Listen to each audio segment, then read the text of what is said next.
me the money, bro, show me the money, show me the money, bro, show me the money, bro, show me the money, welcome to RT cinema.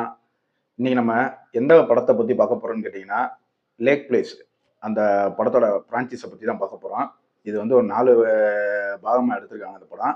இப்போ இந்த படம் வந்து உங்களுக்கு எல்லாமே தமிழ் டப்பிங்லேயே அவைலபிளில் இருக்குது. MX player ஓடிடியில் அவைலபிளில் இருக்குது. இப்போ இந்த படத்தை பார்க்கலாமா வேணாம்ன்றதை இப்போ பார்த்துருவோம். இப்போ நம்ம வந்து ஃபைனல் சாப்டர் மட்டும் பற்றி பேசுவோம்.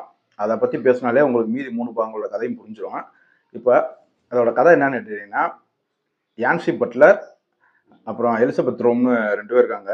இதில் எலிசபெத் ரோம் வந்து அந்த ஒரு லேக் பக்கத்தில் வந்து கரண்ட் வேலி அமைச்சு அந்த லேக்கை பாதுகாத்து அது பக்கத்தில் உள்ள பூங்காவுக்கும் காவலாளியாக இருக்காங்க. யான்சி பட்லர்ன்றவங்க வந்து முதலே அப்புறம் வேட்டையாடுறவங்க. இப்போ அந்த பூங்காவுக்கு ஒரு காலேஜ் குரூப்ஸ் வந்து வர்றவங்க இவங்களுக்கு தெரியாமல் அந்த கரண்ட் வேலியை தாண்டி அங்கே உள்ளே போய் என்ஜாய் பண்ணலான்னு போயிடறாங்க. அந்த குழுவில் இருக்கவங்களுக்குலாம் என்ன நடந்துச்சு அப்படின்ற சொல்கிற சம்பவம் தான் இந்த லேக் பிளேஸ்டு. இந்த படத்தை பார்க்கலாமான்னு கேட்டீங்கன்னா, இதை ஒரு டைம் போடலாம். ஏன்னா எல்லா படமே ஒரு 1.5 மணி நேரம் தான் ஓடும். தமிழ் டப்பிங் நீட்டாக அருமையாக பண்ணி கொடுத்துருக்காங்க. படத்தில் அந்த லேக்கை காமிச்ச விதமாக இருக்கட்டும், அவங்க அந்த காட்டுக்குள்ளே போகிற சீன்ஸ் இதெல்லாமே ரொம்ப நல்லாவே இருக்கும். முதலே காமிக்காமல் ஹாரர் எலிமெண்ட்ஸ் காமிப்பாங்க, அதெல்லாம் ரொம்ப நல்லாவே இருந்துச்சு. இதில் ரொம்ப நமக்கு மைனஸ் ஆப்பட்டது என்னன்னு கேட்டிங்கன்னா, அந்த முதல்ல வந்து சிஜி வந்து ரொம்ப படுக்கேவலமாக இருக்கும். ஏன்னா இந்த லோ பட்ஜெட்டில் காமிச்ச முதல்ல மணிக்கு தான் இருக்கும்.